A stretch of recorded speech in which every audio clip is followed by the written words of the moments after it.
Bon, ben, OK, je te fais un petit accueil. Madame, Monsieur, bonjour. Vous êtes actuellement les heureux participants à une activité organisée par le département de philosophie dans le cadre d'une panoplie d'activités. Ça s'appelle la semaine asynchrone de l'avenir. Dans cette semaine asynchrone-là, qui a fini par durer toute l'année, on a organisé plein d'activités pour réfléchir au genre d'avenir qu'on pourrait construire ensemble, puis à ce dont on devrait se préoccuper collectivement. Puis dans ce cycle de conférences-là, on a beaucoup de personnes qui ont fait une conférence. Benoît, lui, c'est un type absolument enthousiaste que j'adore depuis plusieurs années, puis avec lesquels j'ai beaucoup de projets. Puis ce type-là nous a fait le cadeau de nous préparer non pas une, mais 5 conférences pour réfléchir ensemble à l'avenir qu'on pourrait construire. La première conférence, celle de la semaine dernière, on a eu des enjeux techniques horribles par ma faute. Heureusement, j'ai confié ça à quelqu'un de meilleur que moi, pas mal. C'est Benoît qui se charge de la technique cette semaine. La semaine passée, ça portait sur le thème « Et si on essayait de voir si on ne pouvait pas transformer le monde 1 mètre carré à la fois? » Puis on a vu un peu par plein d'exemples que c'était possible dans nos municipalités de prendre 1 mètre carré à la fois puis de le transformer en verger, en forêt nourricière, en aménagement comestible. Puis on a vu tous les exemples passés. Puis là, dans les 4 prochaines conférences, on va voir comment on pourrait le faire encore ce printemps, puis pour toutes les années futures. Là, on arrive au moment où Benoît va nous présenter cette semaine de nombreuses variétés fruitières super bien adaptées pour le territoire du Saguenay-Lac-Saint-Jean, puis pour une bonne partie du Québec, compte tenu que si ça pousse ici, ça peut pousser partout au Québec.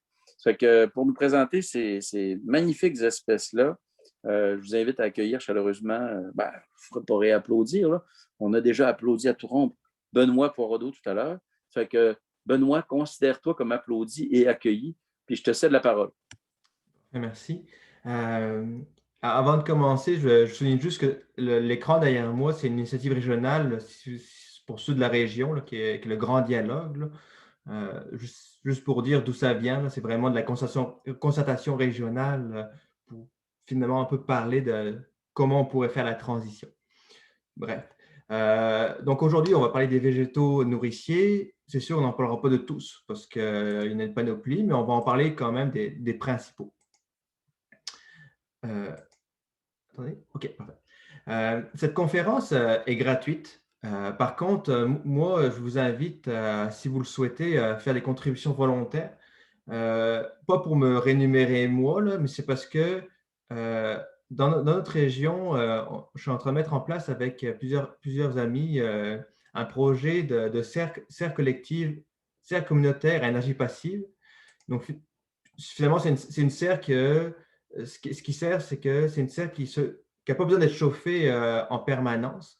C'est vraiment, on utilise la chaleur du soleil en partie pour qu'elle se chauffe par elle-même. Et l'idée, nous, c'est une serre qui soit accessible à la population et aux élèves de l'école Camille Lavoie à Alma pour produire des plants de légumes, puis aussi des légumes par la suite. Et 30% de ces récoltes-là, on veut les donner aux personnes qui sont plus dans le besoin. Donc, on est en train de faire, un GoFundMe pour en partie récolter l'argent. Donc, vous avez le lien suivant. Donc, si ça ça vous adonne de vouloir contribuer à la fois un peu à ce projet que je vous présente, puis à la fois, c'est comme une contribution volontaire pour, pour, euh, pour la conférence d'aujourd'hui.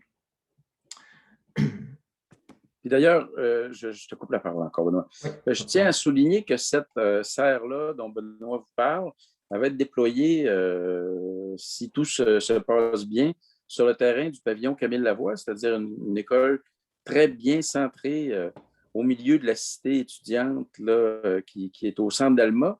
Puis il y a déjà des étudiants qui rêvent de faire pousser des petits arbres fruitiers comme ceux que vous allez voir aujourd'hui dans cette serre-là pour les déployer sur le terrain du pavillon Camille Lavoie. En attendant, ils vont utiliser d'autres serres en attendant que celle-là soit construite, mais il y a vraiment des étudiants qui rêvent d'utiliser un outil comme celui-là pour construire des forêts nourricières et des vergers collectifs pour le bénéfice de la communauté partout autour de l'école. Donc, merci d'avance pour les contributions éventuelles. Avant de commencer, je vais répondre à quelques commentaires, là. Il y en a un que je ne comprends pas de Denise et Maryse, là. Mais sinon, c'est ça. pour ceux qui veulent écouter celle de la semaine passée, notre conférence, elle n'est pas accessible parce qu'elle était de trop mauvaise qualité que j'ai décidé de la supprimer de Facebook. Mais je m'engage à en redonner une nouvelle grâce à Zoom d'ici la fin du mois pour que tout le monde puisse en profiter. Puis après ça, par rapport à notre projet de serre, actuellement, il n'y a, pas de possibilité d'avoir un reçu fiscal pour faire un don parce qu'on n'a pas réussi à trouver d'organismes qui puissent entre guillemets, nous héberger. Donc, peut-être plus tard, on y arrivera, mais pour l'instant, non, c'est pas possible. Mais dès qu'on pourra, on va le faire. Là. On est en recherche actuellement. Je vais faire un peu comme dans Tout le monde en parle. Je ne sais pas si tout le monde connaît l'émission. En général, en début d'émission, ils disent de qui on ne parlera pas. Aujourd'hui, on ne parlera pas des bananes. Désolé, les bananes poussent difficilement dans la région. On ne parlera pas des ananas. Puis, on ne parlera pas non plus des kiwis, mais vous verrez qu'il y a certaines variétés de kiwis. Des kiwis comme ça, on n'en parlera pas, mais il y a certains kiwis qui peuvent pousser chez nous, donc on en parlera plus tard. Et les pommes, là, c'est la Granny Smith. La Granny Smith ne pousse pas ici, mais elle pousse dans… il y a d'autres variétés de pommes qui poussent ici. Ma présentation n'est pas en plein écran? Il y en a qui dit que… c'est quoi vous voyez dans la présentation? François, est-ce que tu vois la présentation en plein écran, toi? On ne voit pas la présentation en plein écran. En fait, on voit… Le mode présentateur. On voit le mode présentateur. OK. Excusez-moi, on va régler ça. Je vais repartager. Merci de me le dire sur tes plaques que vous voyez à la toute fin.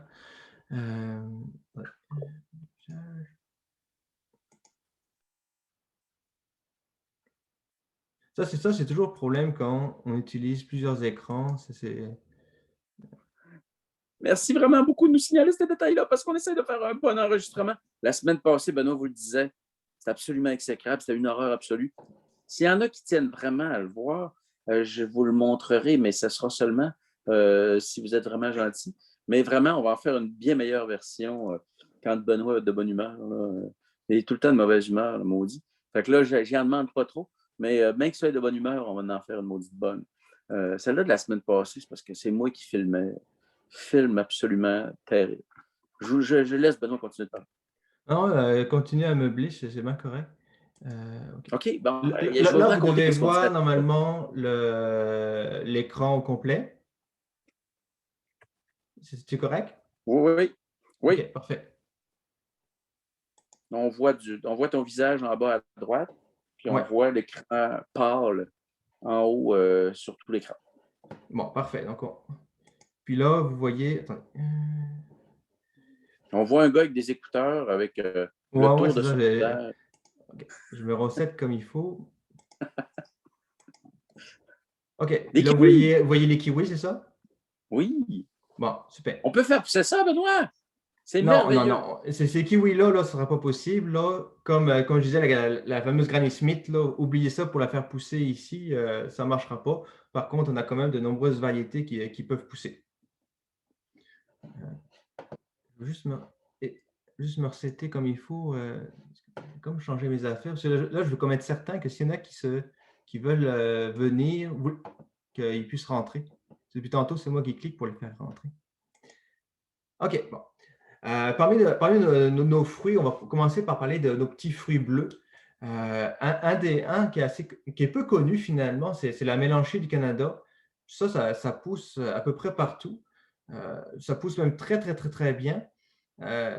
Puis, il y a quelques variétés qui ont été développées, notamment dans notre région, Saguenay-Saint-Jean. Parmi ces variétés-là, on a la Isaac, la Martin, la Nordline. Mais Nordline, ce n'est pas dans la région.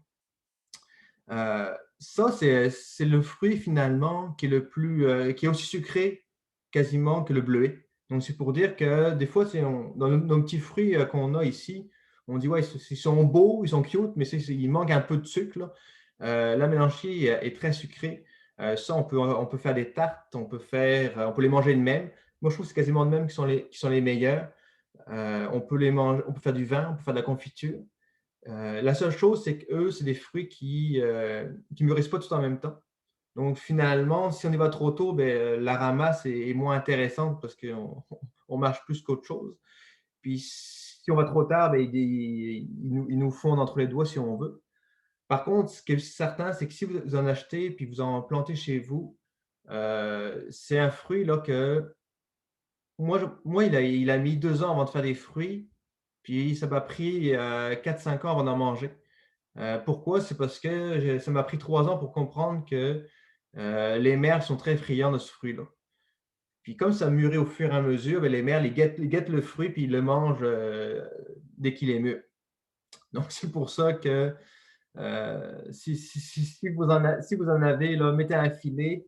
Les filets, là, ça se trouve très facilement chez Rona, même chez Dolorama, si on veut moins les encourager, mais ça ne vaut même pas la peine, parce que souvent, ils font des filets un peu trop petits. Mais allez dans une vraie quincaillerie, ils font des filets assez grands qui ne vont pas rapidement fondre au soleil. Souvent, des fois, les filets cheap, là, le soleil va en une saison, ils vont les désagréger. Donc, moi, c'est un petit fruit que j'aime particulièrement. Puis, si vous avez des enfants, vous verrez là, que ça beurre beaucoup, là, entre guillemets. Là. Ça coule de partout. Puis, il y a cette chose, par exemple, c'est que si vous avez des pommiers, ça peut être porteur de la saperbe. La saperbe, c'est un ver qui pousse, qui grandit dans la mélanchier. Et s'il y a des pommiers autour, souvent, ils vont dans le pommier, puis ça creuse des galeries. Donc, à un moment donné, si on ne fait pas attention, ben, l'arbre est fragilisé, puis il risque de briser complètement. Donc, ça, c'est un détail qui peut avoir son importance. Sinon, bon, là, c'est sûr que les gens de Saint-Jean peuvent être fâchés qu'on parle de bleuet autre que bleuet nain, mais le bleuet de corymbe est quand même très intéressant. Il ne faut surtout pas se fier au bleuet de corymbe qu'on mange dans le commerce, qui, eux, souvent, ben, ils viennent de loin, puis ils sont plus gorgés d'eau que gorgés de sucre, entre guillemets. Mais le bleuet de corymbe peut pousser au Québec. Ça peut faire des très beaux bleuets. Là, je vous ai mis quelques variétés là, que moi, j'ai quand même essayé. La seule chose, c'est que c'est un arbre qui nécessite, plus un arbuste qui nécessite d'être abrité tout de même du froid. C'est assez fragile.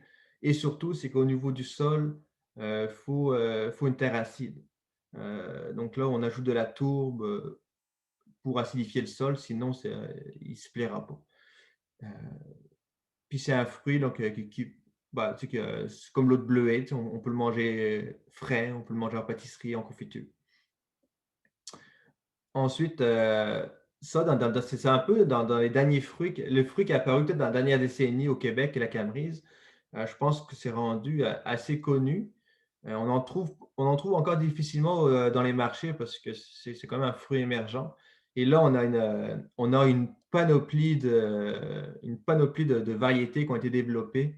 On a des variétés russes, on a des variétés plus de Saskatchewan, un peu partout. Moi, je vous en ai mis 3, dont un qui est le Berry Blue, qui est un peu le pollinisateur universel. Parce que c'est ça, c'est une variété que si vous n'avez pas un pollinisateur avec un pollinisé, entre guillemets, ben, vous n'aurez pas de fruits. Puis les fruits juste du pollinisateur, comme le Berry Blue, ben, comme je l'ai marqué, c'est un fruit qui est plus acide, qui est plus petit.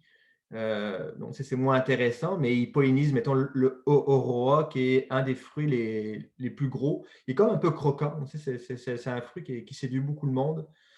Souvent, les gens ont commencé à goûter des camerises il y a quelques années, puis se disent ah, c'est assez acide, c'est même pas très bon. Là. Mais le jour où ils ont goûté le Aurora, qui est beaucoup plus sucré, bon, ben là, ils ont compris que ça peut être un fruit vraiment intéressant. Puis finalement, ça, pour ceux qui ne connaissent pas, c'est comme un gros bleuet. Puis sinon, j'ai mis une autre variété, le Beast, mais il y en a vraiment beaucoup. L'important, c'est que quand vous achetez un plant de camerise, ben, renseignez-vous s'il y a un pollinisateur, lequel pollinisateur qui fait avec. Là. Puis c'est quel genre de fruits, parce que ce n'est pas dans la même période qu'ils vont mûrir, suivant la variété. Et puis, ils n'ont vraiment pas tous le même goût. Il y en a, c'est vrai que c'est bon pour la transformation, mais pour manger frais comme ça, c'est pas ce qu'il y a de meilleur. Là. Après ça, il y en a qui vont se décrocher facilement parce que c'est fait pour être récolté. Donc là, puis d'autres que ben, faut plus les cueillir à la main pour qu'ils tombent. Donc, c'est tout un tas de choses que c'est important à considérer. Puis surtout, n'achetez pas. Ben, je vous conseille, je sais que j'ai déjà vu ça, ils vendent le pollinisateur puis le pollinisé, entre guillemets, dans le même pot. Donc finalement, c'est correct qu'on va acheter juste 2 arbres, on n'a pas de place, là, mais c'est parce que vous payez le prix en conséquence. Puis si vous en voulez plusieurs, ben, vous allez avoir plusieurs pollinisateurs. Alors qu'en normalement, des pollinisateurs, ben, on en a un pour 3-4 plants, c'est suffisant. On ne va pas avoir 5 pollinisateurs. Donc c'est pour ça que faites attention à ça. Là, puis ça, on en discutera plus tard, mais il ne faut pas aller au Canada d'ailleurs acheter des arbres fruitiers, d'après moi. Il y a des pépiniéristes qui sont, mettons, dans la région, qui sont expérimentés, qui font même eux-mêmes leur greffe, qui connaissent leurs produits, qui, ou s'ils ne les produisent pas, ben, ils savent où les ont achetés et qui vont vraiment donner des conseils. Aller acheter en grande surface auprès d'un jeune que c'est son emploi d'été, c'est bien encouragé, là, mais ce jeune-là, là, il va connaître les conseils qu'on lui a donnés, les conseils qui ont été mis sur une étiquette. Il n'a pas forcément les. Si vous voulez vraiment avoir quelque chose de précis et être certain d'où ça vient, ben, vous êtes mieux de faire affaire avec, avec quelqu'un qui s'y connaît, qui est un pépiniériste, quitte à payer plus cher. Parce qu'en bout de ligne, là, ce que vous plantez, là, vous ne plantez pas pour 2 ans, 3 ans, 4 ans. Là. Vous plantez pour 10, 15 ans. Donc, je pense que ça vaut la peine de mettre le prix pour avoir de la qualité. Et oui, merci Marie-Hélène. Elle avait mis sur la conversation un lien où c'est un tableau qui parle de toutes les compatibilités entre les différentes variétés de Camerise. Donc, c'est des choses qui est vraiment intéressantes. Là. Puis c'est que, dites-vous qu'il y a tellement de choses sur Internet là, qu'on peut trouver comme information. Là. Prenez le temps. Les fruitiers, là, dans la vie, c'est le fun d'avoir des coups de cœur. Là. Mais dans les fruitiers, il faut aussi avoir un coup de tête. Là. Je veux dire, il faut réfléchir à ce qu'on fait parce qu'une fois qu'il est mis, il est mis. Là. Puis, c'est tout le temps frustrant de dire, ben là, il faut que je l'arrache parce que je n'ai pas mis la bonne variété. Ensuite, OK. Sinon, dans les petits fruits qui sont plus indigènes, donc qui poussent naturellement chez nous, il y a l'aronie. Pour vrai, c'est manger de même, là, c'est pas très bon. Mais c'est un fruit que transformer, c'est très intéressant. On fait des confitures, on fait du vin, ça a beaucoup d'antioxydants. Je sais que certaines compagnies pharmaceutiques visent ce petit fruit-là pour ses propriétés au niveau pharmacole, je pense que ça se dit. Puis l'avantage de ce petit fruit-là, c'est que vu qu'il est indigène, il est ultra adapté. Moi, je connais des personnes qui m'ont déjà dit, cette année, l'aronie, il y avait une mauvaise production, ça a mal été. J'ai plein de maladies. Non, l'aronie, là, ça pousse. Là, moi, depuis que je les connais, là, ces plantes-là, là, il y a toujours des fruits. Donc, c'est quand même intéressant. Puis, ce n'est pas un fruit qui est très, très mangé par les autres oiseaux. Donc, ça aussi, c'est intéressant. Puis, il y a quand même quelques variétés qui ont été développées. Là, j'en parlerai plus tard, mais notamment par Vegetolab, qui est dans notre région. Mais ça, il y a la variété Elliott. Non, c'est pas qu'ils les ont développés, mais je dirais qu'ils les multiplient. Donc là, on avait été Elliott, Mackenzie, Viking. Donc ça, puis vous voyez, là, la production est plus ou moins différente. Là, puis ça, c'est des fruits. Puis ça, je bégaye un peu. Là. Fait intéressant, c'est que l'aronie, à l'automne, les feuilles sont rouges vifs. Puis c'est sûr que nous, ce qu'on fait, c'est pour les fruits. Mais quand en plus, tu as des belles feuilles, tu as des belles couleurs à l'automne, c'est encore plus intéressant. Surtout si vous voulez faire un aménagement plus floral, un peu plus paysager, pourquoi pas mettre des arbres fruitiers qui ont des belles couleurs en même temps. Donc ça, c'est pour l'aronie. Après ça, le cassis. Lui aussi, le cassis, là, moi, ça m'a pris à peu près 4 ans pour finir par l'apprécier. Je m'explique. Le petit fruit là, de cassis, quand on n'est pas habitué, là, ça goûte comme un petit goût particulier qu'on ne connaît pas. Puis on dirait que notre cerveau, ça prend plusieurs années à plus y penser, puis juste goûter le goût du cassis. Parce que le goût du cassis, là, J'imagine que beaucoup d'entre vous ont déjà bu de l'alcool avec une crème de cassis ou un sirop de cassis, c'est très, très bon. Mais il faut le sucrer, il faut le travailler pour que c'est ça qui ressorte. Et cru, ben c'est ça. Faut que le palais s'habitue, mais c'est un fruit qui est pour moi très, très bon. Là encore, c'est pareil. Vu que c'est un petit fruit qui est, ben, lui, il n'est pas indigène, mais à chaque année, tu as une belle production. Il n'y a pas trop d'oiseaux qui le mangent. Tu n'as pas beaucoup de maladies. Euh, Puis, tu as des variétés qui donnent des cassis vraiment gros, là. C'est sûr qu'il y en a, c'est gros comme un petit ongle, donc c'est un peu plus long à ramasser, mais tu en as qui ont des fruits gros comme le pouce. Notamment, là, on voit, c'est la variété York qui a des fruits particulièrement gros. Ah, mais je me suis trompé en plus. Attends, c'est ça? Ah, je pense qu'on a Kent, et puis York, Scotia, c'est des variétés excusez-moi, ouais, je vous en parlerai tantôt. Mais en tout cas, ouais, ça. En tout cas, bref, le- je mélange, excusez. Moi, ça, j'ai mon tableau, je me suis comme trompé, j'ai une petite erreur. Mais en tout cas, le cassis, là, regardez les différentes espèces qui existent, là. Puis sinon, ce qu'on va parler par la suite, c'est le sureau. Le sureau, lui, c'est pareil. Le sureau, naturellement, c'est un arbre qui pousse très, très vite, un arbuste. Rapidement, le sureau du Canada en tant que tel, là, c'est 1,50 m, 2 mètres facilement. Puis après ça, il y a des variétés qui ont été sélectionnées comme le Kent, le Scotia, puis York. Euh, ça c'est des fruits des variétés vraiment qui ont des fruits intéressants. Puis lui, c'est pareil. Manger cru comme ça manque un peu de goût. Des fois, tu trouves ça un peu acide, là. Mais transformé en confiture, en jus, c'est vraiment bon. Moi, mes enfants, puis ma conjointe leur a fait goûter une confiture de sureau que j'avais faite il y a quelques années. Puis ça a été une de leurs meilleures confitures, là, à tel point que j'en ai pas trop mangé, là. Puis ça, c'est un fruit qui se cueille très, très tardivement, là. C'est quasiment la première neige, là, si on veut vraiment que le fruit soit mûr. Par contre, lui, là, les oiseaux, ils l'aiment bien, là.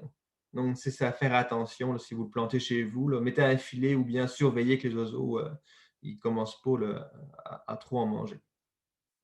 En passant j'en reviens au cassis, là, parce que je trouve ça plate de ne pas vous parler des variétés, là. J'ai un trou, puis avec le stress, on dirait que je les oublie, là. Mais je ferai une correction, puis quand la présentation sera en ligne, vous pourrez voir les variétés qui existent, entre autres. C'est ça, c'est que des fois, il y a beaucoup plus de variétés, mais moi, j'en remarque quelques-unes pour vous donner un peu de balise, là. Sinon, il y a les fraisiers dans les petits fruits rouges. Là, les fraisiers, je n'ai pas mis de variété. Personnellement, je ne connais pas tant que ça, mais c'est un de nos fruits qui est très intéressant à cultiver, qui est quand même pas trop, trop compliqué si on fertilise moindrement notre terrain, puis qui pousse un peu partout. Ça, c'est intéressant. Il y a la viande. La viande est aussi parmi nos fruits indigènes. Ça aussi, quand j'ai fait goûter ça à mon garçon, là, la première chose qu'il m'a dit, ça goûte le vomi. Puis ça, c'est vrai que ça, j'ai beau essayer d'en manger à chaque année, là, j'arrive pas à trouver ça bon cru. Mais là encore, c'est pareil. Cuisiner, c'est comme une petite cerise, là. Tu sais, ça fait une belle petite confiture, une belle petite gelée. C'est très, très intéressant. Puis c'est toujours ces petits fruits-là, il y a tout le temps plein de vitamines, plein d'antioxydants. Donc, tu sais, c'est quand même très bon pour la santé. Sauf si on met trop de sucre, naturellement. Puis, Nos grands-parents, ils appelaient ça du pain bina, Benoît. oui, Pas mal de monde ici au Québec qui connaissent ça sous le nom de pain bina, puis qui exact. se souviennent quand ils étaient petits que leur maman faisait de la confiture, puis ça sentait ébassable. Ben, c'était ce fruit-là, c'était le viorne trilobé qui produisait ces petits fruits rouges-là avec un noyau plat, puis qui dégageait une odeur de bas quand on faisait la confiture quand on était petit. Puis là j'ai pas une variété, mais il y a la viande trilobée, il y a la viande lantago, il y a la viande cassinoïde. Donc là, c'est pareil. Tu sais, si vous voulez mettre de la viande, mais regardez les différentes variétés là, qui existent. Puis, moi, je trouve ça important de parler de variétés indigènes aussi. C'est parce que, tu sais, on veut un moindrement de succès, tu sais, au niveau de la plantation. Donc, tu sais, si on a de la place, autant mettre des valeurs sûres, pas forcément dans nos goûts gustatifs, mais des valeurs sûres sur l'implantation. Ben lui, le viande, là, c'est pas mal une valeur sûre, tu sais. Puis lui, c'est pareil, à l'automne, là, euh, C'est un super feuillage, les fruits sont rouges vifs, c'est super beau. Donc, tu sais, quand on fait un aménagement, là, au lieu de mettre des cèdres en avant de la maison, là, ben, pourquoi mettre un massif avec de la viande, puis comme tantôt je disais, de l'aronie, tu sais, c'est comme des choses intéressantes. Là, il y a une petite question. Ouais, par rapport au temps, au niveau, ben, le temps que ça prend avant de produire des fruits, là, en général, tout ce qui est petits fruits, là, ça prend un minimum 2-3 ans. Des fois, c'est un peu plus rapide, des fois, c'est un peu plus long. Puis, mais les prochains, je vais pouvoir le dire lorsque je le sais. Puis sinon, oui,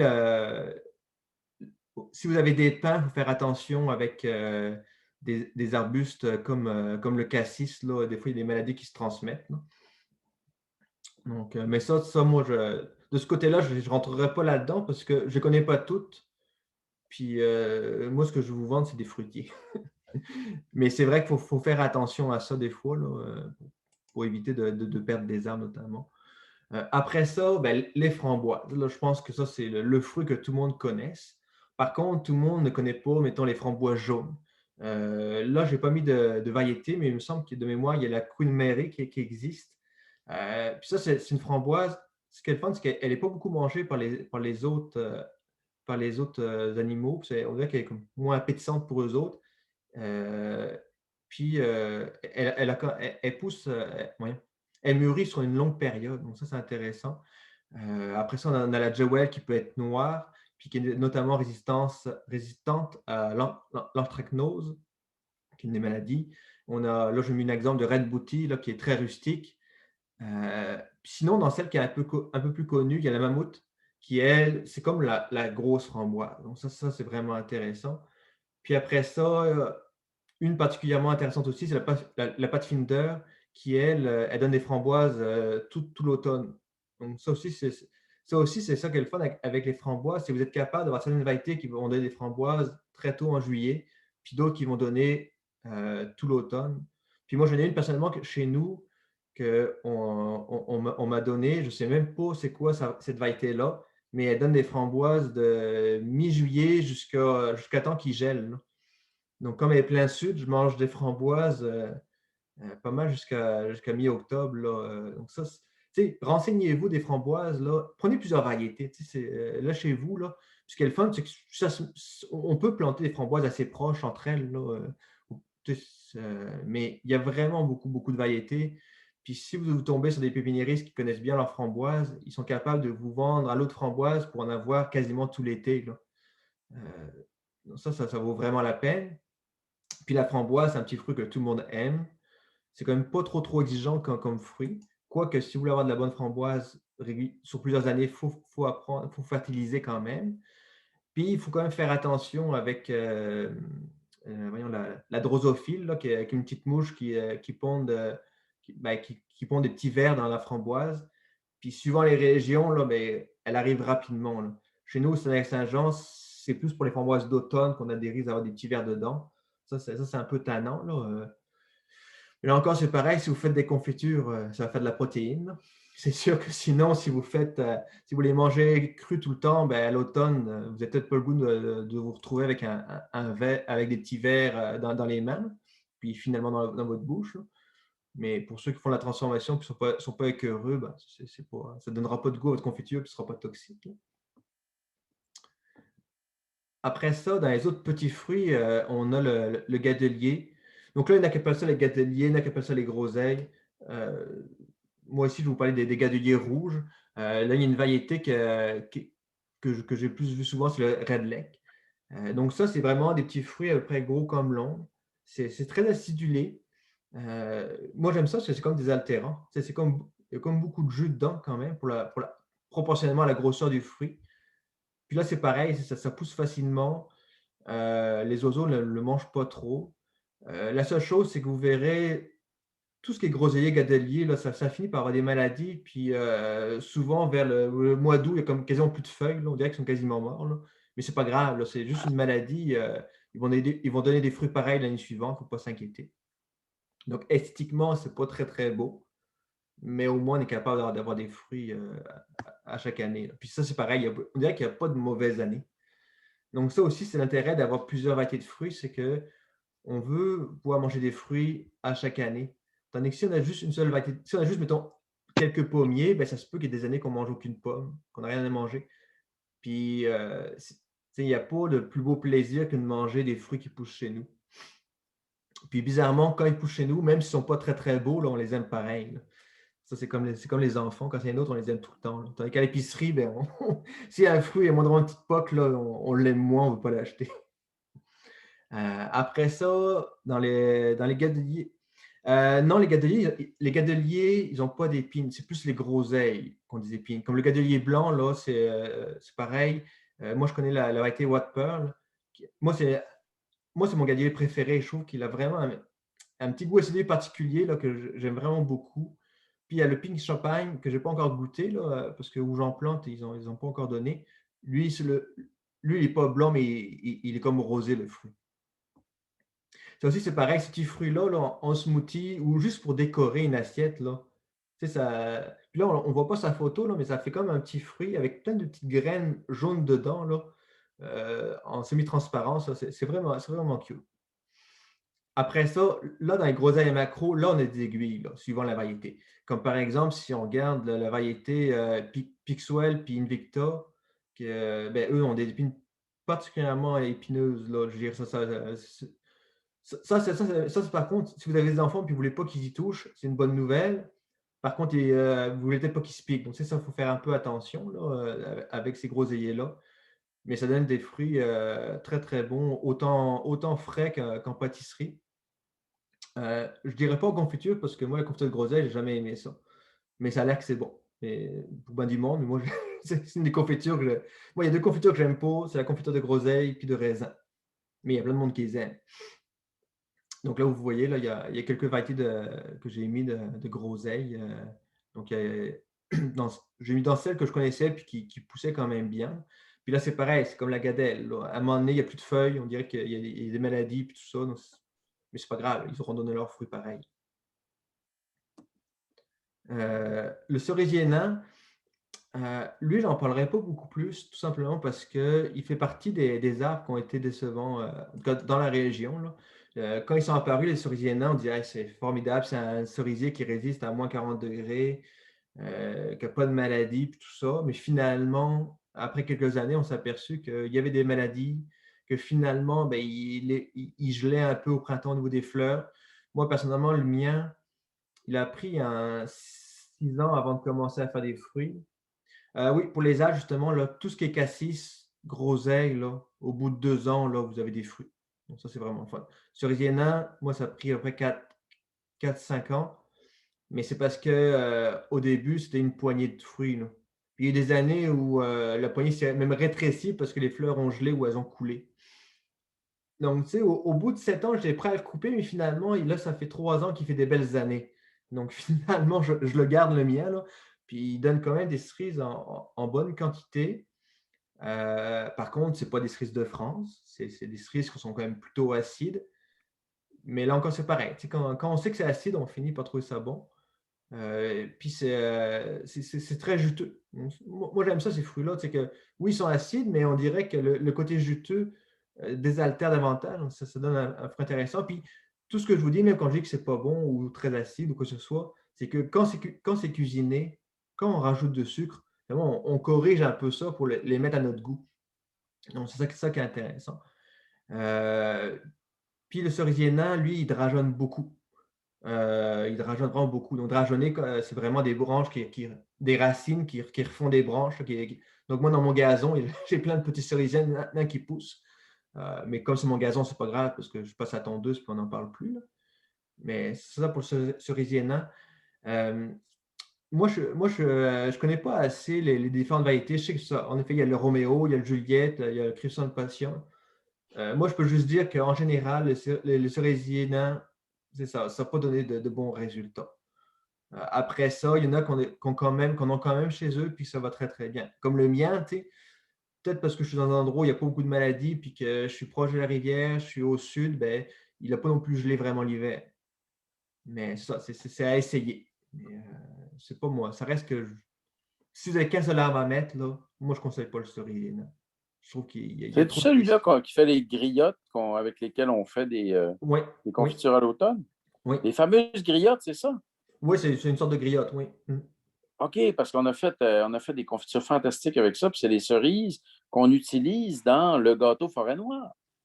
Oui, ben ça, quand ça pousse, c'est super le fun, non? C'est un bel arbre autrement. Puis il y en a qui même qui poussent. Là, je parle de cerisier nain, mais il y en a qui poussent beaucoup plus haut, tu sais, qui poussent très haut. Donc, mais ça, c'est à chacun de voir là, s'il veut l'essayer. Après les poiriers, ça aussi, ça c'est pareil, ça fait partie des arbres qu'on n'essaye plus au Québec.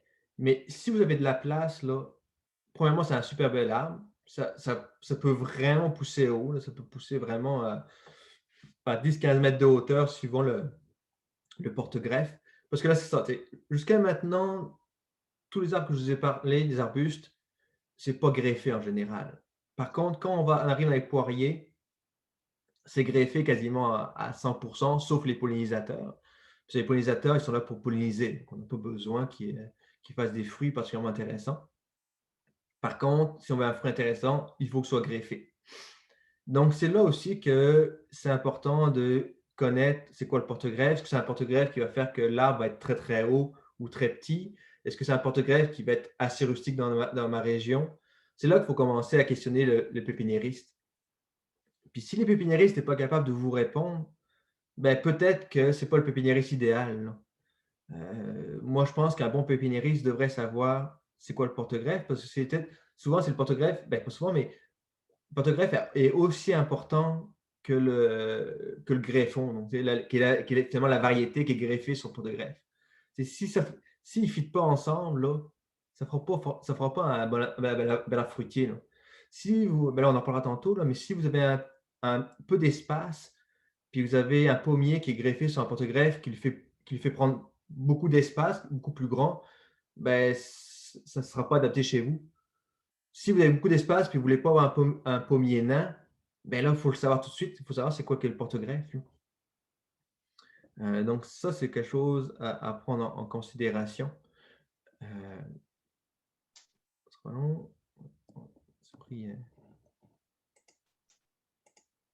OK. Puis là, moi, pour être honnête, je suis allé sur un site Internet d'un de mes producteurs préférés de la région, là, qui est Richard Lapointe, pépinière au Bon Jardin. Puis lui, il a une collection incroyable de poiriers notamment. Là. Puis sur son site, là, je vous donne l'adresse, là, il y a beaucoup, beaucoup de variétés. Puis il y en a eu encore plus qui ne sont même pas marquées. Je ne commencerai pas à vous vendre telle ou telle variété parce que c'est comme au niveau de la pomme, tu sais, c'est une histoire de goût. Puis surtout, ce qui est important, c'est que vous choisissez un pommier ou un poirier ou un prunier qui vous convienne par rapport à la rusticité chez vous, par rapport au risque de maladie. Est-ce que vous voulez avoir un poirier que vous avez besoin de traiter versus un poirier qui est très résistant aux maladies? Donc ça, là encore, c'est pareil. Il faut entamer une discussion avec votre pépiniériste ou bien faire une recherche adéquate sur Internet pour savoir c'est lequel que je veux. Après ça, il y en a que les poires ou les pommes, elles vont se conserver longtemps, alors que d'autres, ben, ça ne se conserve pas longtemps. Moi, personnellement, chez nous, j'ai des pommes qui sont dans mon garage depuis l'automne parce que c'est des variétés qui se conservent longtemps. Puis moi, je voulais avoir des pommes qui se conservent longtemps. Pour en venir au poirier, la seule chose que j'ai faite pour le fun, c'est que je vous ai montré, là, ce qui est en orange, là, ouais. Là, vous voyez ma souris normalement quand je fais ça? Ouais. Ben, ici en orange, là, ça, c'est des variétés qui sont de Mandchourie. Donc, ces variétés-là, elles se pollinisent ensemble. Tandis que ça, c'est des variétés européennes, donc qui se pollinisent ensemble. Ça veut dire que si vous achetez un Patton puis un Fédérosca, ça se prononce le même, ben, ils ne vont pas se polliniser ensemble, ils ne feront pas de fruits. Donc, c'est important d'en avoir, il faut en avoir qui sont compatibles. Ceux-là, je n'ai pas trouvé d'où ils venaient, donc je ne vous en parlerai pas. Après ça, je vais souligner celui en rouge. Pourquoi? Parce que l'Oma, c'est une variété d'un pommier qui a été trouvé donc, au Saguenay. On ne sait pas c'est quoi la variété originelle. Donc, la personne, le pépiniériste, l'a appelé Loma. Puis ça, là, si vous êtes capable d'aller dans des pépinières qui sont des variétés qui sont régionales, qui ont été même des fois, ça peut être un dérivé d'une variété connue, là. Mais quand tu es capable d'avoir une variété que tu ne sais pas d'où ça vient, mais qu'elle donne des bons résultats dans ta région, ben, ça vaut de l'or parce que si le Loma, là, il pousse, on sait que le parent, entre guillemets, pousse au Saguenay, ben, on se donne de bonnes chances qu'il pousse un peu partout dans la région. Donc puis aussi, il y a un côté un peu patrimonial. Moi, je trouve ça important de sauvegarder des variétés comme ça qu'on ne trouvera nulle part ailleurs. Donc, puis je sais qu'il y a quelques pépinières qui font ça. Ensuite, les pommiers. Donc là, c'est pareil, les pommiers, ça dépend ce que vous voulez aussi. Est-ce que vous voulez avoir des pommes qui poussent plus qui mûrissent en fin d'été, plus début de septembre, ou plus très tard à l'automne? En général, plus ça pousse tard à l'automne, plus elle se conserve longtemps. Donc, ça, c'est quelque chose de bien important. Après ça, il y en a qui sont plus pour manger cru, d'autres qui sont plus pour cuisiner. Donc, tout ça, c'est à regarder. Puis, comme je dis tantôt, là, surtout pour les pommes, il faut connaître le porte-greffe. Je veux avoir un petit pommier ou un gros pommier. Et les pommiers, par exemple, au niveau de la pollinisation, ce qui est le fun, c'est que en général, ils sont auto-fertiles. Puis surtout, c'est que ce qui pollinise le pommetier, ben, c'est le pommier, c'est le pommetier. Donc, ça veut dire que c'est rare que dans votre quartier, il n'y a pas quelqu'un qui a un pommetier quelque part qui, grâce aux abeilles, va polliniser votre pommier. Non. Donc, si vous avez juste un seul pommier, vous avez quand même de bonnes chances d'avoir des pommes, contrairement aux poiriers, parce que les poiriers, c'est pas tout le monde qu'on est poirier. Donc là, j'en ai plusieurs sortes, là encore. Là, j'ai soigné en rouge, notamment c'est le Cap Jaseux, parce que ben, dans ma région, il y a un endroit qui s'appelle le Cap Jaseux. Puis un jour, ils ont découvert un pommier dans un vieux verger qui poussait là, qui était intéressant. Bon, ben, ils sont mis à le greffer. Et maintenant, c'est une variété Cap Jaseux qui multiplie. Là, j'essaie d'accélérer quand même, parce que je vais essayer de respecter le plus possible l'horaire. La Jeannette, là encore, c'est pareil. C'est une variété qu'ils ont découvert quelque part au Saguenay, qui était intéressante. Bon, ben, ils l'ont greffé.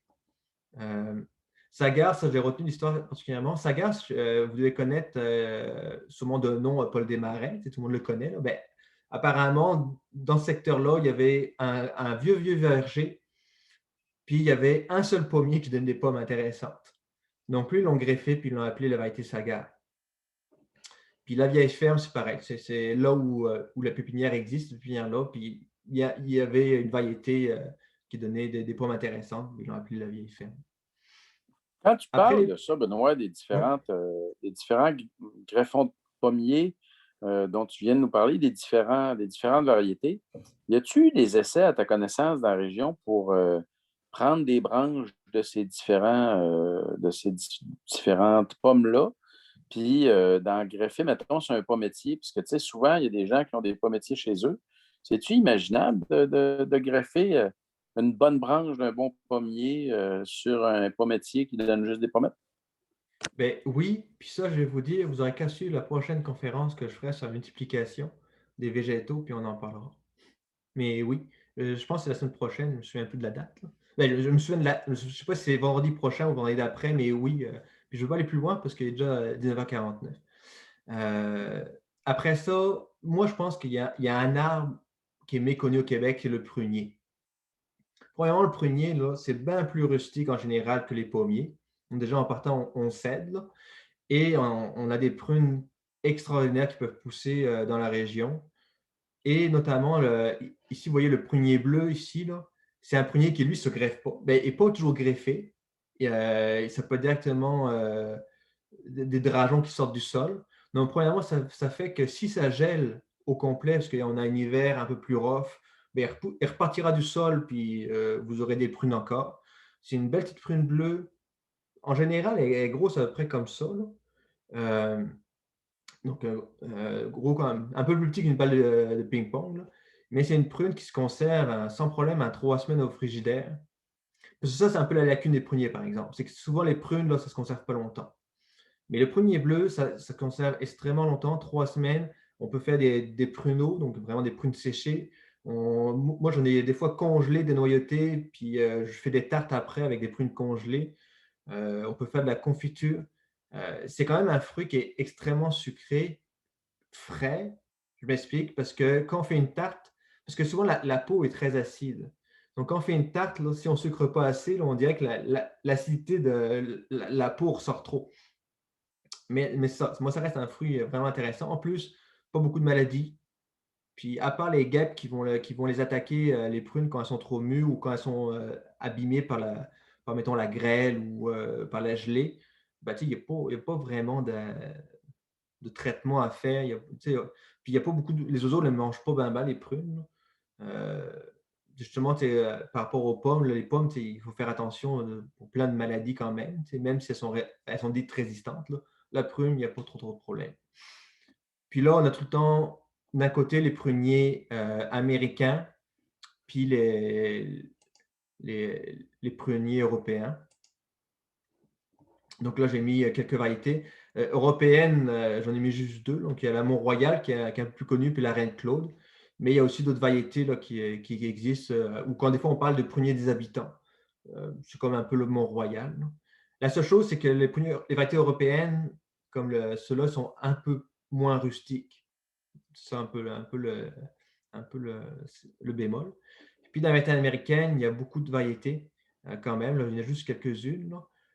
Par contre, le prunier, il faut faire attention, il faut tout le temps s'assurer. Si c'est un Américain, il faut qu'il y ait un prunier américain souvent qui le pollinise. Tu ne peux pas normalement avoir un seul prunier tout seul.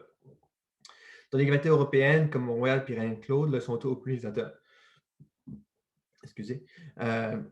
Donc là, américaine, ben, faut se renseigner tout le temps là, si c'est quelle variété se pollinise avec lui. La bonne nouvelle, c'est que, mettons, si on prend le Pembina, on plante le Pembina qui est greffé, puis on achète un prunier américain qui est non greffé, lui, par exemple, puis on peut le planter au pied. Donc, si vous n'avez pas trop de place, là, ben, vous mettez le pollinisateur au pied du prunier, puis ben, ils vont se polliniser ensemble, puis vous allez avoir des fruits. Puis vous allez avoir des fruits dans les deux. D'un côté, vous allez avoir le Pembina qui va faire sa prune, que celle que vous voulez exactement, puis l'américain qui va faire une autre prune, qui ne va pas forcément être très, très bonne parce que c'est un semis, là, mais vous allez quand même avoir des prunes. Puis aussi, c'est que le prunier, des fois, on parle de l'esthétisme. Là. Un pommier, ça peut être beau, suivant comment c'est taillé. Un prunier, là, c'est pas fait pour être beau en tant que tel. Puis on cherche tout le temps à en faire un arbre, là, mais à la base, c'est plus un buisson. Donc, c'est sûr que si on met un prunier en devanture d'une maison, là, ça se peut que ce ne soit pas l'aspect que vous voulez. Mais un fruitier, pour moi, on cultive pour les fruits, pas que pour la beauté. Là. Donc c'est juste une petite indication en plus. Ensuite, les vignes. Les vignes, elles, là c'est pareil, je n'ai pas mis de variété parce qu'il y en a trop. Mais dans les variétés qui sont assez connues quand même, là, il y a la Somerset qui n'est pas en photo ici, mais ça donne une toute petite, un tout petit grain, une toute petite baie finalement de raisin, mais sans pépins. Puis le Somerset est un peu rosé. C'est un raisin qui a acidulé au début, mais plus on va tard en saison, plus il devient sucré. Puis sinon, ben, on a les raisins blancs puis les raisins rouges. Ben, l'important, c'est que quand vous achetez de la vigne, demandez des raisins de table. Parce que les raisins de table, en général, ils ont des pépins moins gros ou même sans pépins. Puis ils sont faits pour être mangés crus. Tandis que les raisins, pour faire du vin, des fois, ils ne sont pas forcément bons à manger. Des fois, ils ont des gros pépins. C'est fait pour faire du vin. Donc, vaut mieux se concentrer sur des raisins quand ils faits pour être mangés frais. Ensuite, le fameux kiwi. Donc, c'est ça. Le kiwi, comme ça, là, c'est une plante grimpante. Il faut des mâles puis des femelles. En général, tu as un mâle pour 3-4 femelles. Ben important, sinon vous n'aurez pas de kiwi. Mais là, je parle de Salatella de kiwi qui est rustique. Là. Je ne sais plus c'est quelle l'autre, là, ou je sais qu'il y en a qui sont auto-fertiles. Et dans celles qui sont rustiques dans la région, là, vous avez les mâles puis les femelles. Je sais que les femelles, il y a genre la September Sun de mémoire là, qui est intéressante. Ça fait un fruit qui est à peu près gros comme, un demi-pouce, on va dire. Euh, le fruit, il reste dur tant qu'il est, en général, tant qu'il est sur la plante. C'est une plante grimpante, et sur la plante grimpante, il est dur. Puis quand on veut le manger, quand on veut les manger finalement, on les cueille, on les met au frigidaire. Puis ceux qu'on veut manger, on les sort au fur et à mesure à l'intérieur pour que là, ils mûrissent. Puis ça mûrit très, très vite, il faut faire attention. Puis ça ne s'épluche pas, il n'y a pas de peau, il n'y a rien. Ça se mange finalement ça, comme un gros raisin. Euh, moi, je trouve que c'est un petit fruit qui est peu connu, qui résiste à moins 40 degrés, ça c'est intéressant. Par contre, comme c'est une plante grimpante, il faut lui faire un support. Là. Vous pouvez pas, si vous le mettez à terre, ça va courir sur le gazon. Là. Donc là, il faut se mettre de la broche ou bien un arbre que vous n'aimez pas, le kiwi, il peut grimper dedans. Sauf que l'arbre, ça se peut qu'il apprécie moins. Ensuite, les arbres à noix. Dans ceux qu'on voit le plus, c'est les noyers noirs, puis les noyers hybrides. Puis historiquement, ce qu'on a au Québec, c'est plus du noyer cendré. Un noyer cendré, lui, le problème, c'est que lui, il y a le chancre qui est une maladie qui s'en vient. Puis là où le chancre est passé, les noyers sont pas mal tous décimés, donc à faire attention. Puis le noyer noir est intéressant beaucoup pour son bois, puis pour sa noix aussi. Par contre, les noyers qui poussent ici sont une coque très, très dure, donc il faut avoir un craque-noix vraiment qui est fait pour ça. Là, j'allais un peu plus vite parce que le temps passe vite. Puis sinon, vous avez des variétés comme le noyer japonais, qui a une noix qui est beaucoup plus facile à casser, qui est beaucoup plus grosse à l'intérieur par rapport à la coquille. Par contre, il est plus sensible au froid. Après ça, on a tous ces noyers hybrides, qui sont des hybrides entre le noyer japonais qu'on a vu juste avant, puis le noyer cendré. Donc là, on a un peu le meilleur des deux mondes, parce qu'ils ne sont pas sensibles aux maladies, puis ils sont quand même assez rustiques. On a quelques exemples. Sinon, le carrier qui donne une noix un peu comme une pacane. Après ça, on a la châtaigne d'Amérique. Donc la châtaigne, à ne pas confondre avec le marron. La châtaigne se mange, le marron ne se mange pas. Puis la châtaigne, on en voit beaucoup en Europe. Ici, on n'en voit plus parce qu'il y a une maladie qui a décimé la population, je ne sais plus dans quelle année, mais ça fait plusieurs décennies. On peut essayer d'en implanter dans la région. Ça, c'est des espèces qu'on fait des essais. Là. Il n'y a pas de garantie là, de succès. Le pain de Corée qui fait comme le pain pignon un peu, là, ce qu'on appelle vous connaissez la petite graine, on met ça dans les salades. Là. Ça, c'est intéressant. Ensuite, les noisetiers. Donc, par contre, les noisetiers hybrides, pas les noisetiers à long bec. Les noisetiers à long bec, c'est notre noisetier européen, notre noisetier sauvage qui, lui, est attaqué par le petit ver. Par contre, le noisetier hybride, qui est un hybride entre le noisetier américain, souvent avec des variétés européennes, donne une noisette intéressante. Ça aussi, c'est très, très en vogue. Et, vous pouvez en planter. Puis ça, il faut en planter plusieurs aussi pour la pollinisation. Là. Tout seul, là, c'est rare que ça se pollinise comme il faut. Là. Puis ça se pollinise par le vent. Donc, c'est ça le problème. C'est s'ils ne sont pas proches, ce n'est pas les abeilles qui vont vous aider. Là, j'ai mis un chêne à gros fruits. Un chêne à gros fruits, là, donc ça fait des glandes. C'est pas bon, entre guillemets. T'sais. Par contre, le gland, en le faisant sécher, on peut faire de la farine. Puis c'est une des farines qui contient le plus de protéines qu'on peut avoir. Donc ça c'est quand même intéressant. Et je sais que ceux qui sont un peu plus férus des recettes autochtones, là, à une certaine époque, on faisait du café avec les glands de chêne. Là. Donc, on les faisait comme torréfier, là, puis c'était une sorte de café local. Moi, ça fait 3-4 ans que je me dis que je vais l'essayer. Je ne l'ai pas encore essayé, là, mais ça existe. Ensuite, là, je vous l'ai mis de même, mais le tilleul peut se manger d'une certaine façon. Je sais que les feuilles peuvent se manger en salade. Puis, naturellement, la fleur, avant qu'elle éclose, on peut faire des tisanes avec.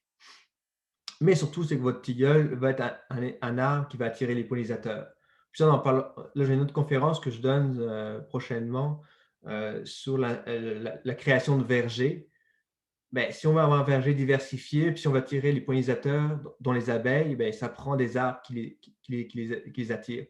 au même titre qu'on en parlera, mais si vous avez du saule, mais le saule est un très bon, un très bon arbuste pour attirer les pollinisateurs au printemps. Ensuite, on va passer un peu plus vite, parce que ce n'est pas le but direct de la conférence, là, mais vous avez toutes les fleurs comestibles qui, elles, ont aussi leur intérêt autant d'un point de vue paysager, attirer les pollinisateurs, mais aussi pour être mangées. Donc là, dans ce qu'on connaît le moins, mais qu'on voit partout, il y a l'hosta, qui est notamment les feuilles se mangent. Ensuite, juste quelques-unes, il y a les mérocales. Tout le monde a des mérocales chez eux. Bon, ben, la fleur, elle se mange aussi. Par contre, ça, la fleur dure qu'une seule journée. Donc, si vous voulez en manger, il faut se dépêcher. Dans ce qui est moins connu, il y a la monarde qui a un goût indescriptible, mais la fleur se mange. Puis, c'est particulièrement bon. Moi, je trouve ça vraiment intéressant. C'est épicé. La menthe, ben, ça, c'est connu. Puis, sinon, la rhubarbe, qui est là encore, qui est peu, que tout le monde a, mais qui n'est pas tant utilisé, là. Beaucoup ont des rhubarbes qui se perdent, là.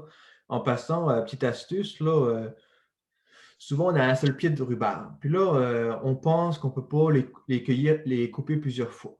Ben oui, on peut les couper plusieurs fois. C'est juste qu'il faut les fertiliser en conséquence.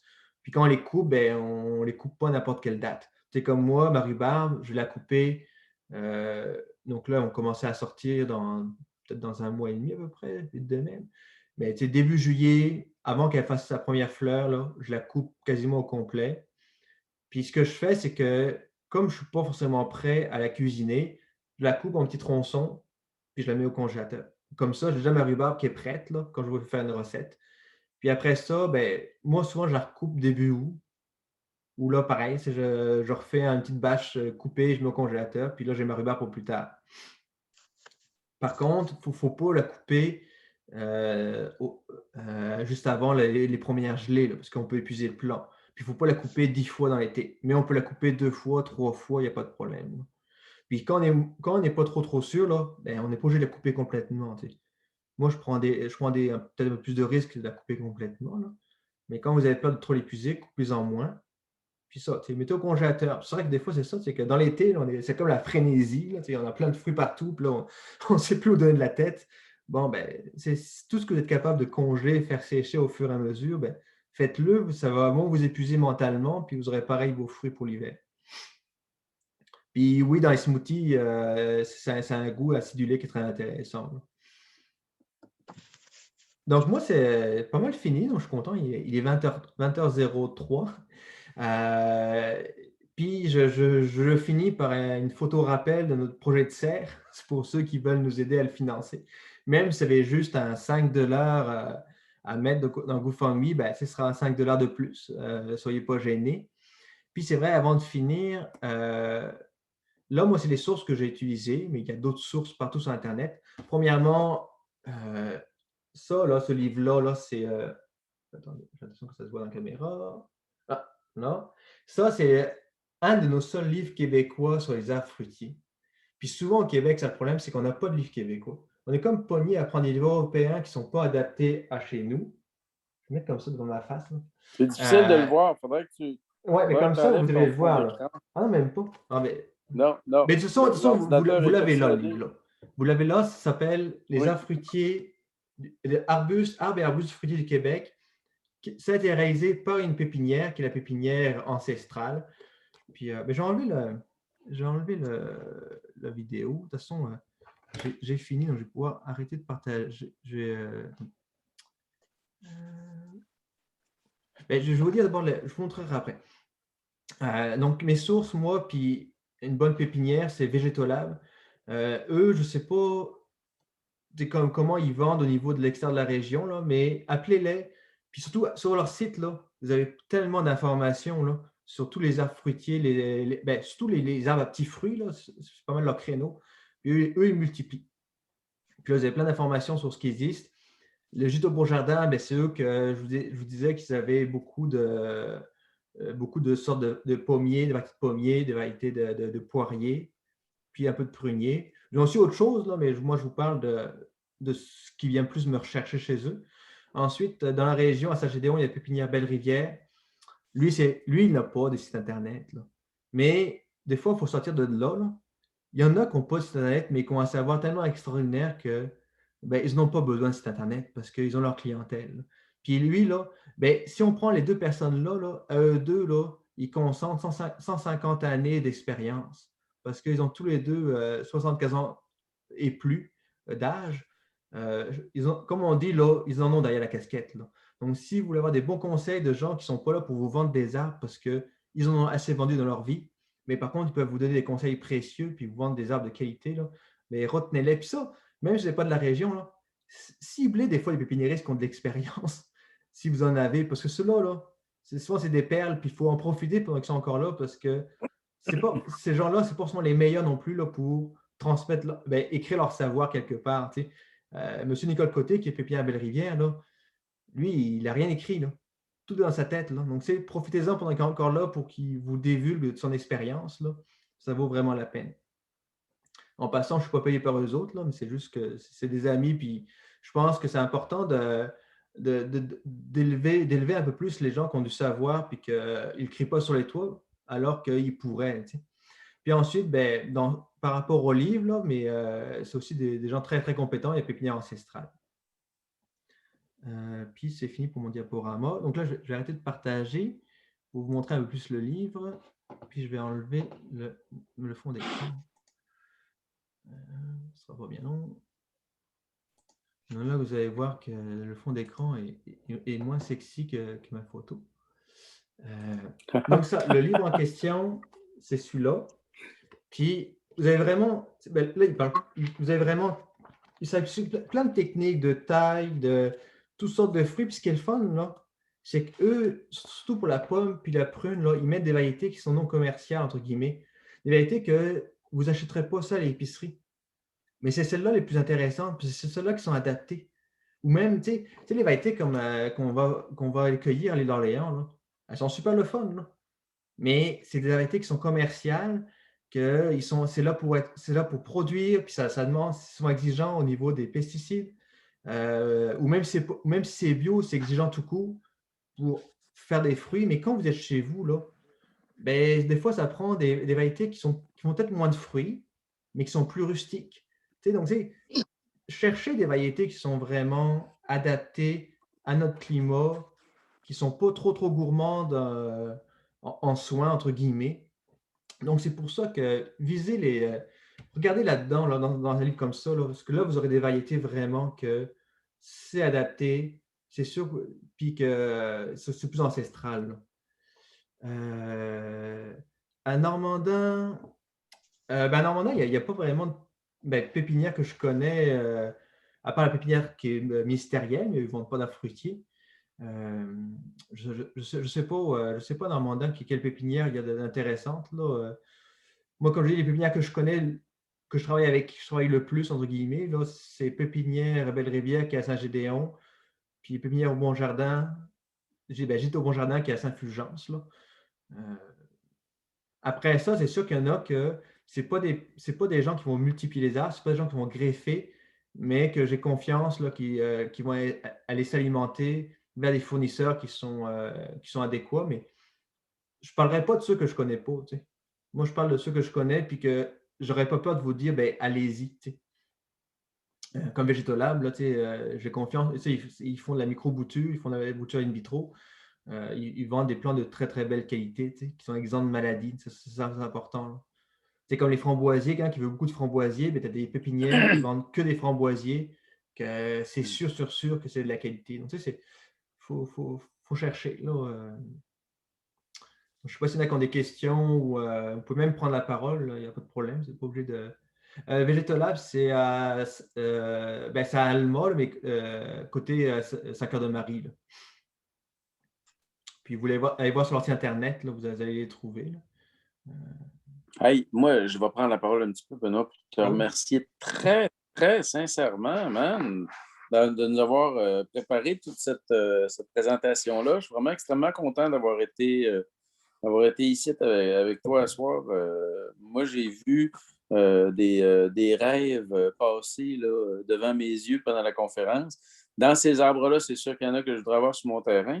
Mon terrain est petit, par exemple. Fait que là, Benoît, toi, tu me suggérerais quoi? Mettons que mon terrain est trop petit.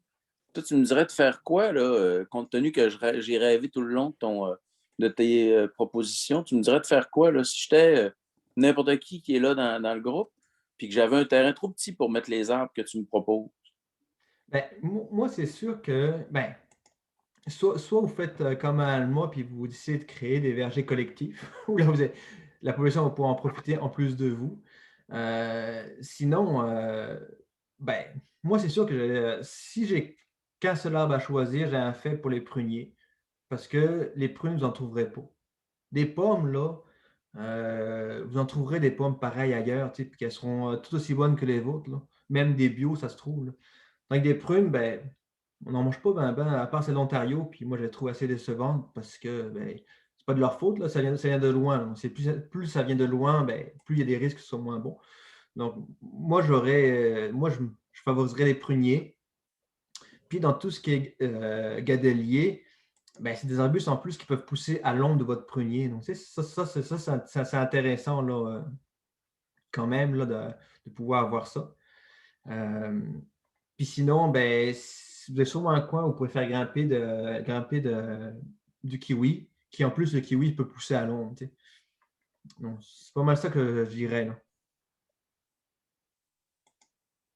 Puis là, je suis en train de regarder pour les cassis, là, comme je vous disais. Euh, les sortes, là, il y avait le Titania, Titania, excusez. Lui, c'est pas mal celui-là qu'on trouve partout. Mais sinon, tu as le Consort, puis le Ben Charek. Le Ben Sarek. Excusez-moi. Ça, c'est dans ceux que je connais. Donc, je ne sais pas si vous avez d'autres questions. Ah, pour contribuer, c'est ça. Je vais vous mettre ben, je vais vous mettre le lien dans la conversation. Ça va être encore plus simple. Ce sera pas long. Question. Oui. J'ai l'argousier. Est-ce que j'en ai pas vu que vous en parliez? C'est à cause qu'il ne pousse pas qu'il y a plus de misère dans le côté nordique ou ça pousse quand même? En fait, il y a plusieurs raisons. Premièrement, parce que je savais que j'avais juste 1 heure pour parler. Donc, à un moment donné, il faut faire un choix. Deuxièmement, ben, j'ai manqué un peu de temps pour aussi en parler. Puis surtout, c'est que c'est pas un arbuste qui est fait pour tout le monde. Parce que premièrement, pour récolter les fruits, ben, pour ceux qui ne savent pas, l'argousier, là, c'est un arbuste qui pousse quand même très, très bien, qui est très résistant. Ça vient de Russie. Il faut avoir des mâles puis des femelles. Mais le petit fruit, quand même ben, il est comme acide et c'est comme un goût particulier. Là. Tout le monde n'aime pas ça. Il faut souvent le cuisiner pour qu'il soit bon. Puis en plus de ça, ben, comme ça a plein d'épines, donc premièrement, ben, si vous avez des enfants, des fois c'est plate, là. À moins que vous les aimez moins, ben, ça c'est pas ou bien que vous ne voulez pas qu'ils aillent dans le coin du jardin, mais mettez de l'argousier, ils n'iront pas. C'est vraiment des grosses épines de plusieurs centimètres de long. Puis donc ça, pour le récolter, ben, on coupe la branche, puis on met ça dans le congélateur, puis quand les fruits gèlent, ils tombent, puis là, on récupère le fruit. Donc, moi, personnellement, je trouve que pour les gens, ce n'est pas un arbuste qui est très, très accessible. Là. Donc, c'est pour ça que je n'en ai pas parlé. Mais c'est un fruit qui est très adapté, il n'y a pas de problème. Je n'ai pas parlé des mûriers non plus, blanc puis noir.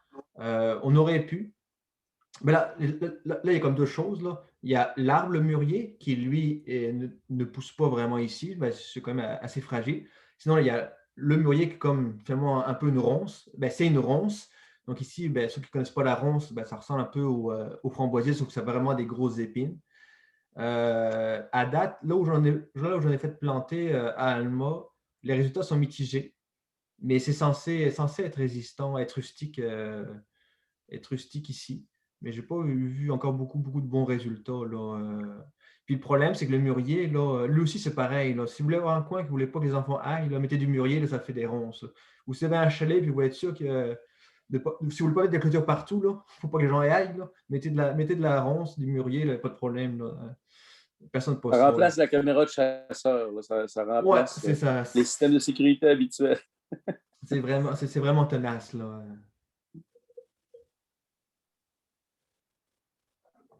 D'autres questions, les amis? Pour le mûrier, il faut faire attention. Nous autres, on a poigné la rouge-orange.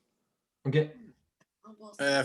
Qu'on avait qui. C'est dans le framboisier? Framboise noire. Dans la framboise noire, on a eu la rose orange dedans aussi. Rouille orange. Ouais, la rouille, ouais. Ouais, ben c'est ça. Faut essayer de trouver des variétés qui sont plus résistantes, là, parce que ça, c'est toujours plate quand c'est malade, surtout quand on ne veut pas traiter, là. Puis la passiflore, ben moi je connais la plante grimpante, la passiflore, mais je connais pas, je connais pas plus que ça, là. Benoît, il s'en vantera pas de même, là, parce que c'est un garçon extrêmement timide. Mais si vous voulez voir beaucoup de ces arbres-là dont on a parlé aujourd'hui, là, ben, Benoît, il s'est pas mal fendu derrière au cours des dernières années pour en mettre pas mal dans la région, puis en mettre notamment à Alma, mais aussi un peu en dehors d'Alma, notamment dans des haies brise-vent biodiversifiées nourricières qui ont été déployées de plusieurs agriculteurs de la région maintenant. Mais si vous faites un petit tour à Alma, ça vaut peut-être la peine que vous veniez voir le verger de la rue Dollard. Quand vous voyez Alma de loin, là, vous voyez l'hôpital sur le dessus d'une montagne, vous allez à l'hôpital, vous descendez vers la rivière, vous tournez à gauche, vous tournez à droite, vous êtes dans la rue Dollard. Puis à cet endroit-là, il y a vraiment une belle variété d'arbres fruitiers qui ont été installés par Benoît et par toute une équipe de bénévoles qui ont travaillé fort. Puis, ce qu'il y a d'intéressant avec plusieurs des arbres que Benoît a installés à cet endroit-là, c'est qu'il y en a beaucoup qui peuvent être reproduits par des techniques. Là, on va vous garder plein de secrets pour la prochaine conférence, mais il y a beaucoup de ces arbres-là qui peuvent être reproduits à peu de frais quand on connaît quelqu'un comme Benoît qui nous explique comment faire, notamment par bouturage ces temps-ci. Dites-le pas à personne, mais ça va bientôt être le bon moment pour démarrer des boutures d'un certain nombre de ces fruitiers-là. Fait que je pense que ça va valoir la peine que vous alliez faire un tour. Il y a le verger Cédap aussi qui est encore garni de pas mal de belles affaires. Notamment, tu parlais des cassis tantôt, puis des grosses variétés sucrées. Ben, là-bas, il y en a des assez fantastiques hein, dans l'ancien verger de Cédap. Puis à Alma, il y a aussi le verger Saint-Pierre, près du chalet de secteur Saint-Pierre, qui est super intéressant. Puis il y a d'autres aménagements nourriciers là, un peu partout dans la région. Si vous allez regarder sur le site d'Eureco, ils ont mis des forêts nourricières à plusieurs endroits, dans plusieurs villages du lac Saint-Jean. Ça vaut la peine de visiter tout ça. Puis plus vous allez vous rendre sur place, puis voir ces différents lieux collectifs-là qui ont été mis sur pied là, par des bénévoles d'un peu tous les villages du Saguenay-Lac-Saint-Jean. Puis plus vous allez, comme nous, comme Benoît, tomber amoureux de toute cette diversité-là, puis pouvoir éventuellement contribuer à la faire apparaître autour de chez vous. Et plus il y en aura de fous comme Benoît, ben, plus on aura des villes puis des villages qui seront fleuris, qui seront garnis, qui seront nourriciers, qui seront accueillants, puis où il fera bon vivre. Que, ben, merci vraiment mille fois, Benoît, pour l'excellente conférence à soir. Vraiment, du point de vue technique et du point de vue du contenu, c'était genre x10 par rapport à la semaine passée. Je crois que le contenu était excellent la semaine passée aussi. Mais vraiment, merci beaucoup. Si je n'avais pas une main en ce moment qui tient mon iPad, je t'applaudirais. Tiens, je pense que je vais t'applaudir avec mon front. Merci vraiment, Benoît. Puis, mais merci pour les commentaires.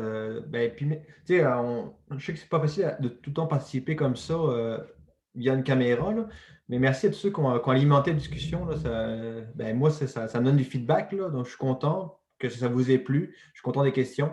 Puis je le répète, je vous ai... Là, je fais mon côté vendeur, là, mais parce que je suis comme ambassadeur un peu de cette serre communautaire. Là. Je vous ai mis le lien pour la serre énergie passive. Donc, et si vous voulez continuer de suivre les folies de Benoît, joignez-vous à Allemand en transition parce qu'à cet endroit-là, souvent, on partage toutes sortes d'événements tripants qui se passent à Alma.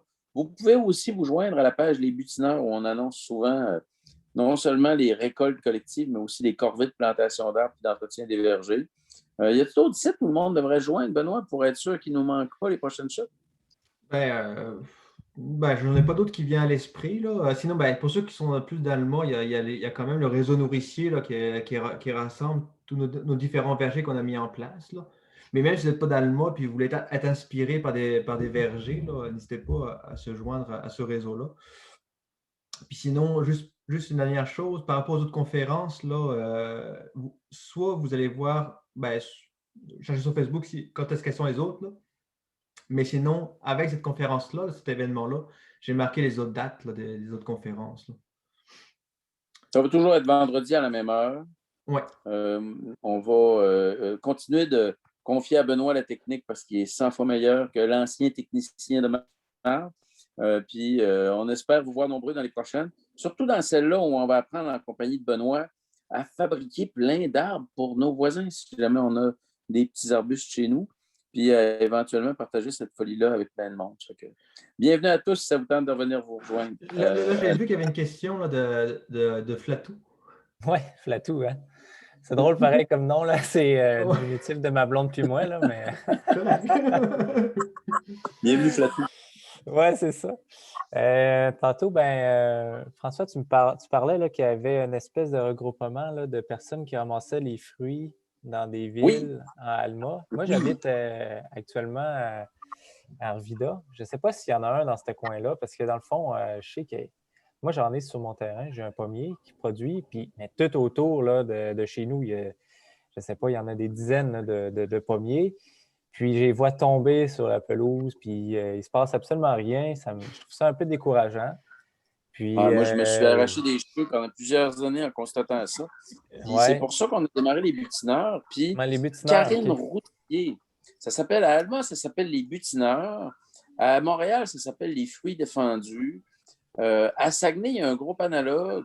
C'est certain que si tu vas sur la page des butineurs puis tu te joins à la page des butineurs, Karine Routier connaît tout ce monde-là. Elle va pouvoir te donner les bonnes adresses, les bons groupes. Il y a les gratuivores à Saguenay qui sont bien connectés aussi avec toutes ces initiatives-là.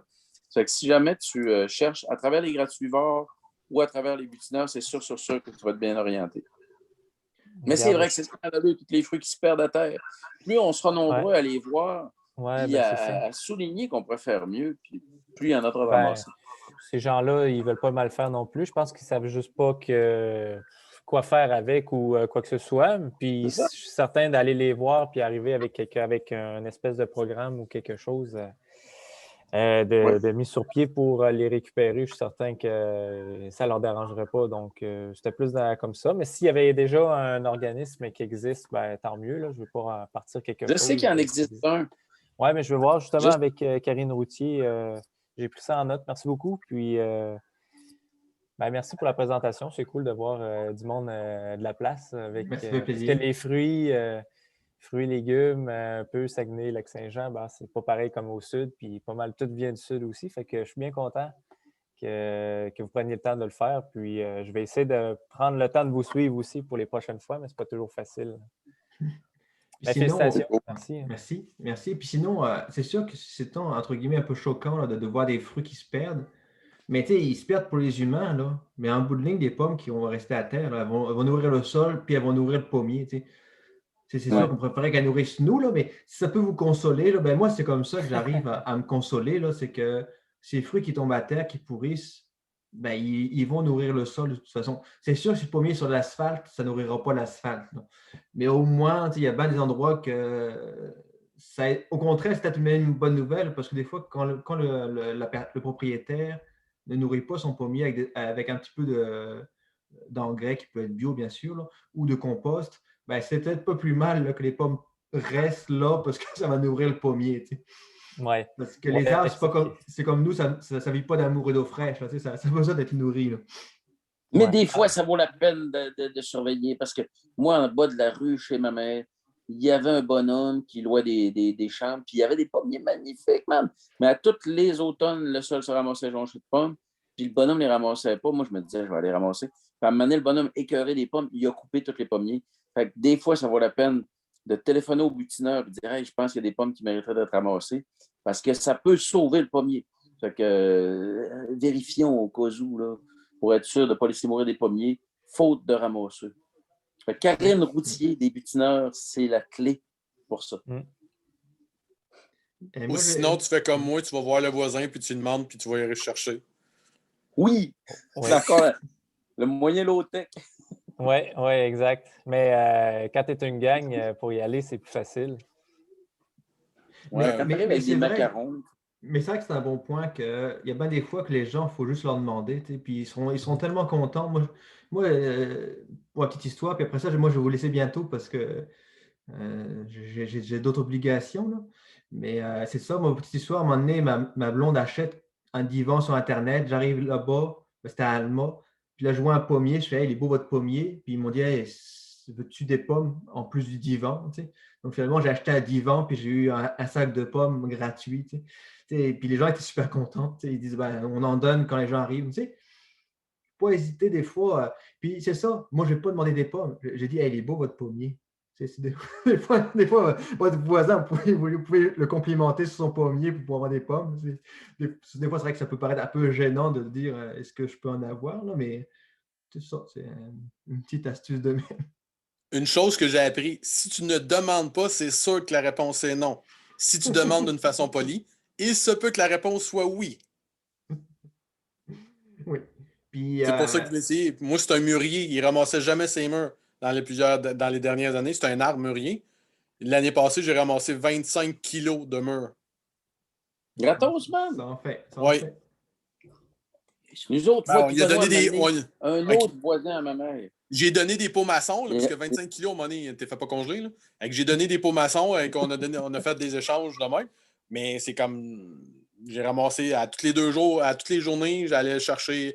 Je prenais mon bâton, je mettais mes draps, je ramassais les murs, puis après ça, je ramassais après 3 jours, je mettais 100 pots. À un moment donné, on est arrivé trop tard, moi et Benoît, je suis une des voisines de ma mère. Puis les pommes étaient à terre. On a déroulé une extension, on a mis une machine à jus. On s'est fait à peu près 8 gallons de jus, si je me souviens bien, avec des pommes comme ça, gratuites. Puis on est reparti chez nous, on a fait bouillir. C'était fantastique. Ben, Benoît, t'as-tu fait bouillir? Oui. Okay. On stérilise notre jus de pomme. Non, mais moi, je vais devoir vous. Y a-t-il d'autres questions? Moi, je me laisserai jusqu'à 20h30. Après ça, moi, personnellement, j'ai des cours à l'université, puis j'ai un devoir à rendre pour ce soir minuit. Puis on a des blondes. Puis j'ai une blonde aussi. Donc, puis j'ai un jeune bébé aussi de 2 mois et demi. Donc, à un moment donné, ça fait beaucoup de choses à gérer en même temps. Pour la semaine prochaine, pour les boutures, oui.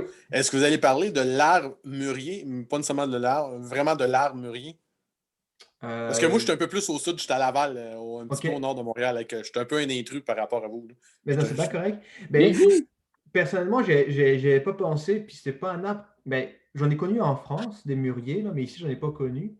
Je pourrais regarder, là, mais à date, je sais pas comment ça se multiplie, mais je pourrais voir ça là, si je trouve de l'information. Je vous remercie d'avance. Parce que là, j'ai fait un test, j'ai coupé l'année passée, on l'a taillé. J'ai pris un paquet de branches, j'ai fait comme 3 tas de branches. Il y en a dentaires, pas dentaires, dans un tas. Puis on va voir s'il y en a qui vont repousser pour faire des genres de boutures. Là. OK. J'essaye. Mais ce que je pourrais parler assurément la semaine prochaine, c'est les différentes sortes de boutures, différentes sortes de greffes. Mais je ne pourrais pas forcément dire pour chaque variété, parce que il y a des choses qu'on ne sait pas forcément non plus. Là. Mais j'en prends bonne note. OK. Je vous remercie d'avance. Parfait, bien dit. Mais moi, de toute façon, moi, je vais vous quitter à 30, mais comme François est co-animateur, normalement, si je quitte, vous pourrez parler avec lui, puis lui, il a le temps de jaser, donc il jasera avec vous si vous avez des choses particulières que vous voulez discuter. Là. On va sûrement parler des prochains projets de bouturage. Tu sais, comme les boutures à l'étouffée, moi, je l'essayerais avec le mûrier, tu vois. Mais ça, on est mieux d'attendre Benoît la semaine prochaine. De toute façon, j'entends courir mes enfants. Là. Pour moi, qu'il y en a un qui veut se faire endormir par son papa. Fait que, je pense qu'on va tous se quitter puis on va se dire à la semaine prochaine. On est que les deux sur Facebook, moi puis Benoît, puis on accepte plein d'amis, là, sauf les filles qui disent qu'ils font des photos. Nous autres, on n'accepte pas ce monde-là. Mais vous autres, on va vous accepter si vous venez sur Facebook pour nous voir. Bon, mais sur ça, moi, je vous propose de se laisser. Puis des fois, il vaut mieux se laisser avant qu'il y ait de la chicane. Là. Avec la chicane. Ou avant qu'on soit trop fatigué. Puis, moi, merci à tout le monde d'avoir participé. À bientôt. C'est encourageant pour moi. Puis on se voit la semaine prochaine. Bonjour. Bye bye. Merci. Bonne soirée.